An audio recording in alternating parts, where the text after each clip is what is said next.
Встреча с командой ВУТ «Олимп» легкой прогулки не предполагала. В начале октября на Кубке страны в Челябинске тюменцы уступили тыловикам. Но тогда сидневтепровод, что называется, играл с листа. Сейчас совсем другая история. Сибиряки принимают тур дома. Укрепились двумя игроками, да к тому же на подъеме. Гости, укомплектованные курсантами, всю игру провели фактически на одном дыхании. Такой физической подготовке любая команда может позавидовать. В дебюте соперники обменялись ударами, затем игра выровнялась. На 5-й минуте сидневтепроводовцы вышли втроем против одного защитника, но гола не последовало. Здесь же пошел еще один удар по воротам, и вновь вратарь гостей на высоте. Вообще в этом поединке работы у стражей ворот было хоть отбавляй. Вновь прекрасно отстоял в рамке Денис Щебеньков. На 9-й минуте матча комбинация Ксензов-Осинцев-Ксензов привела к взятию ворот Вольска 1-0. Тюменцы на этом не успокоились, и до перерыва прекрасные моменты имели Абышев и Ксензов, а под занавес тайма интенданты отыгрались. Дальний удар, и мяч нашел лазейку к воротам хозяев.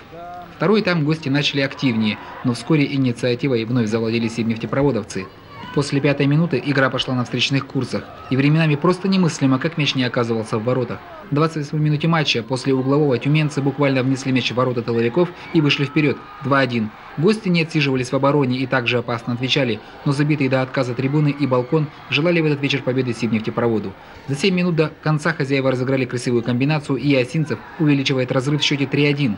Под занавес сибиряки вывели на ударную позицию Дмитрия Лизагуба, и счет стал окончательным 4-1.